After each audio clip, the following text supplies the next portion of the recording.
Bismillah, alhamdulillah, wa salatu wa salam ala rasulillah, wa ala alihi wa sahbihi wa man wala. Rabbi shrah li sadri wa yassir li amri wa hlul 'uqdatan min lisani yafqahu qawli. Mes frères et sœurs, on commence aujourd'hui avec l'aide d'Allah tabaraka wa ta'ala une nouvelle série sur la foi du musulman, où l'on détaillera avec l'aide d'Allah tabaraka wa ta'ala les 6 piliers de la foi. Car comme vous le savez, lorsque notre prophète alayhi salatu wassalam fut questionné au sujet de la foi, il répondit alayhi salatu wassalam en disant: la foi, c'est que tu crois en Allah, en ses anges, et on fera Inch'Allah un cours sur les anges. Tous les piliers de la foi, Inch'Allah, on les traitera.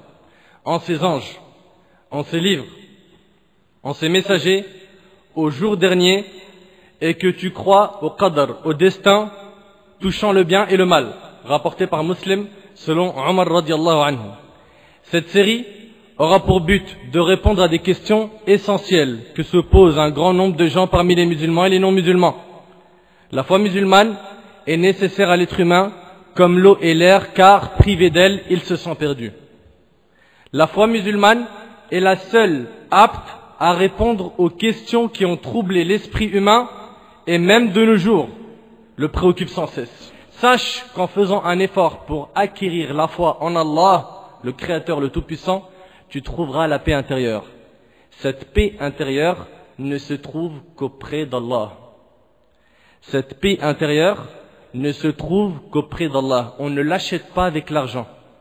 Ce n'est pas un bien matériel. Toi qui veux goûter à la douceur de la foi, écoute avec moi cette parole du prophète alayhi salatu wassalam. Selon Sa'd ibn Abi Waqqas radiyallahu anhu, Al-Abbas ibn Abd al-Muttalib radiyallahu anhu an jami' al-sahaba rapporte avoir entendu le prophète alayhi salatu wassalam dire: à goûter à la douceur de la foi, qui, écoute bien, celui qui est satisfait de Dieu comme Seigneur. Ça c'est un. De l'islam comme religion et de Mohammed comme messager, rapporté par Al-Tirmidhi et authentifié par Al-Albani. Ni la société, ni la biologie ne sont capables d'expliquer cette nature saine. C'est que forcément l'explication la plus rationnelle, la plus logique, est qu'elle provient d'un créateur qui l'a mis en nous. Mais attends, mais tu me parles de nature saine. Écoute avec moi. Le docteur Justin Barrett, directeur des recherches à l'université d'Oxford, a déclaré: si on place une poignée de quelques enfants sur une île et qu'ils s'éduquent par eux-mêmes, je pense qu'ils croiraient en Dieu. Pourquoi? Parce qu'il y a la nature saine. Elle n'a pas été altérée. Le docteur a aussi déclaré que la majorité des preuves scientifiques des 10 dernières années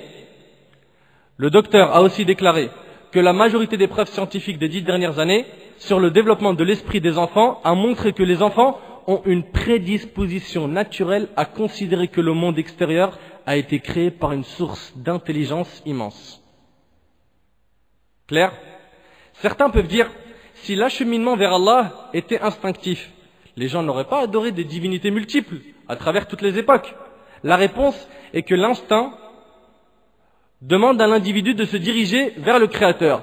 Mais l'être humain est entouré de beaucoup d'agents influents qui pourraient le dérégler au moment de son acheminement vers l'unique Créateur des hommes. Donc on voit qu'il y a des agents influents qui dérèglent la nature saine au point où on a des zoroastres, ceux qui adorent le feu, des gens qui adorent les statues, le soleil, les étoiles, les prophètes comme Jésus, Isa alayhi salam, les vaches en Inde, les rats, etc. Au lieu d'avoir des adorateurs d'Allah l'unique. Et on a cela au lieu d'avoir quoi? Des adorateurs d'Allah l'unique. Ce que les parents plantent dans les esprits des enfants et ce que les écrivains, les enseignants et les chercheurs prononcent devant les débutants change cet instinct et le corrompt en le couvrant de voiles impurs pour s'éloigner de la vérité. Pour s'éloigner de la vérité. Le prophète alayhi salatu wassalam nous a parlé de la nature saine il y a 1400 ans. Écoutez avec moi ce qu'il a dit, sallallahu alayhi wa sallam. D'après Abu Huraira radiallahu anhu, le prophète alayhi salatu wassalam a dit: tout nouveau-né naît sur la nature saine. Puis ce sont ses parents qui font de lui un juif, ou un chrétien, ou un zoroastrien. C'est ceux qui adorent le feu. Et le hadith il est rapporté par Bukhari et Muslim. Celui qui dit que l'univers a été créé sans créateur ressemble à quelqu'un qui va nous dire que cette belle mosquée que vous voyez a existé un jour sans constructeur et sans construction. Est-ce logique? Qui pourrait croire cela? Cela signifie qu'un beau jour elle a apparu de nulle part. Personne ne pourrait croire cela. Personne ne peut croire à ce genre de paroles. Donc comment peut-on croire que ce vaste univers a été créé un jour à partir de rien, Afwan. Donc comment peut-on croire que ce vaste univers a été créé un jour à partir de rien, du néant? Pour une mosquée, on n'y croit pas. Qu'en est-il de l'univers en entier? Mes frères et sœurs, en supposant que cela est vrai, d'accord? En supposant que l'univers a apparu du néant, d'accord? On suppose que c'est vrai. Qui a donc empêché le néant de continuer à créer comme il a créé dans le passé l'univers? Qui a donc empêché le néant de continuer à créer comme il a créé dans le passé l'univers? Pourquoi est-ce que le néant n'a créé que l'univers et il s'est arrêté? Pourquoi il n'a pas continué à créer des choses?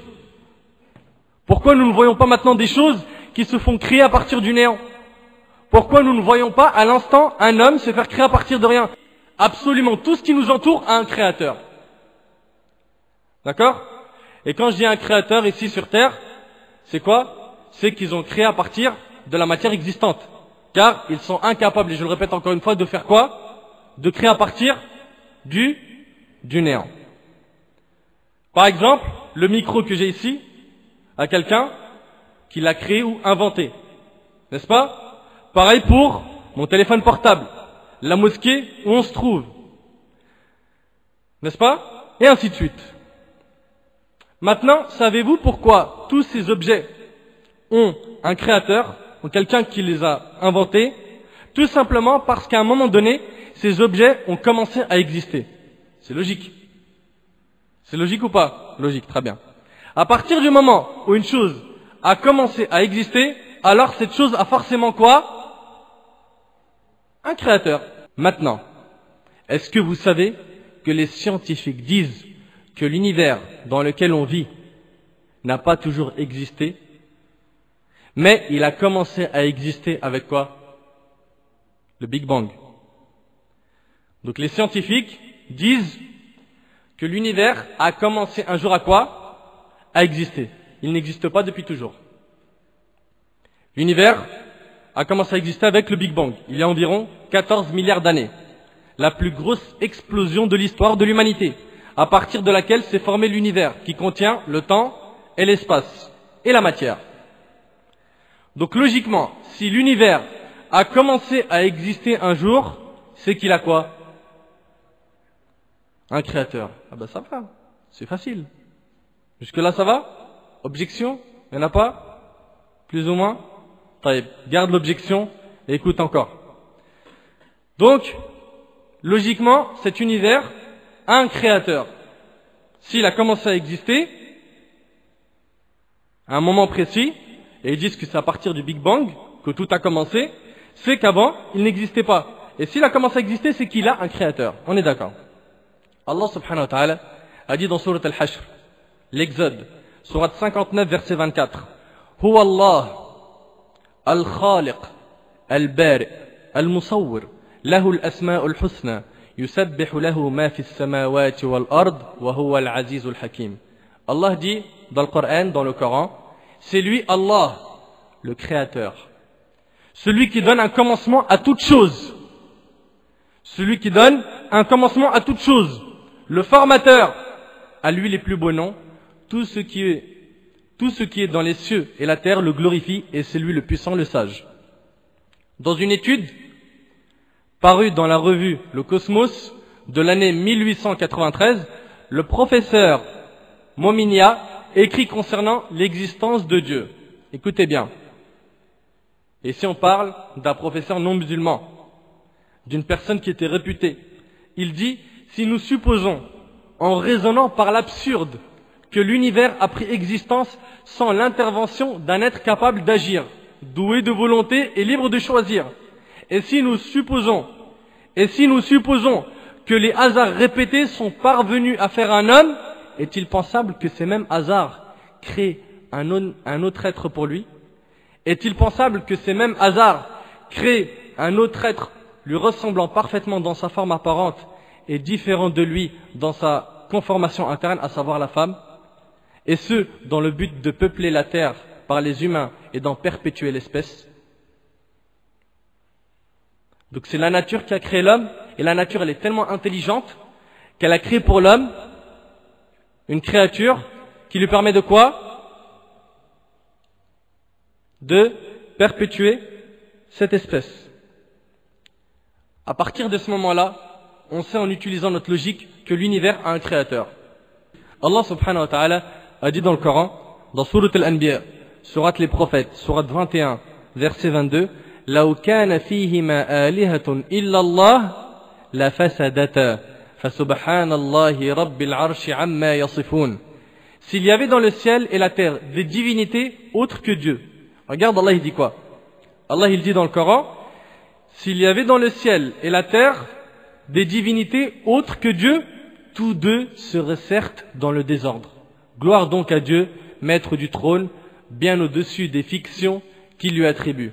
Et Allah subhanahu wa ta'ala a dit dans Surat al-Mu'minun, la sourate les croyants, sourate 23, verset 91, مَاتَّخَذَ اللَّهُ مِنْ وَلَدٍ وَمَا كَانَ مَعَهُ مِنْ إِلَهٍ إِذًا لَذَهَبَ كُلُّ إِلَهٍ بِمَا خَلَقَ وَلَعَلَى بَعْضُهُمْ عَلَى بَعْضٍ سُبْحَانَ اللَّهِ عَمَّا يَصِفُونَ. Allah ne s'est point attribué d'enfant et il n'existe point de divinité avec lui. Sinon, chaque divinité s'en irait avec ce qu'elle a créé et certaines seraient supérieures aux autres. Chacun parmi les créateurs, il dit, bon, moi je vais prendre un petit peu de ces créatures, moi je vais faire ceci, moi je vais faire cela, et c'est le désordre sur terre. Or, est-ce qu'il y a le désordre aujourd'hui au niveau de la création de l'univers? Non. Non. On voit que tout est ordonné dans l'univers. Tout. Cela prouve qu'il n'y a qu'un seul créateur. Il serait plusieurs, il y aurait eu des divergences et des guerres entre eux. Il serait plusieurs, il y aurait eu des divergences et des guerres entre eux. Allah il dit, sinon, chaque divinité s'en irait avec ce qu'elle a créé et certaines seraient supérieures aux autres. Gloire et pureté à Allah, il est supérieur à tout ce qu'il décrive. Et Allah a dit dans Surat al-Isra, Surat le voyage nocturne, Surat 17, verset 42, قُلْ لَوْ كَانَ مَعَهُ آلِهَةٌ قُلْ لَوْ كَانَ مَعَهُ آلِهَةٌ كَمَا يَقُولُونَ إِذًا لَابْتَغَوْا إِلَى ذِي الْعَرْشِ سَبِيلًا. Dit, s'il y avait des divinités avec lui, comme ils le disent, elles auraient alors cherché un chemin pour atteindre le détenteur du trône. Cela signifie, comme cela est cité dans l'explication de ce verset par l'imam al-Qurtubi, Ibn Kathir et d'autres, que s'il y aurait eu d'autres divinités en dehors d'Allah Azza wa Jal, que s'il y aurait eu d'autres divinités avec Allah subhanahu wa ta'ala, elles auraient tout fait pour s'emparer de son pouvoir et cela aurait causé le plus grand désordre dans l'univers. C'est bien clair?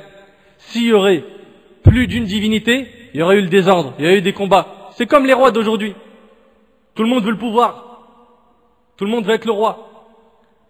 Et le fait qu'on ait un ordre parfait dans cet univers depuis des milliards d'années, cela prouve qu'il n'y a qu'un seul créateur et qu'ils ne peuvent pas être plusieurs. C'est donc ce qu'on disait tout à l'heure, ça correspond bien aux caractéristiques, ou plutôt à la description d'Allah.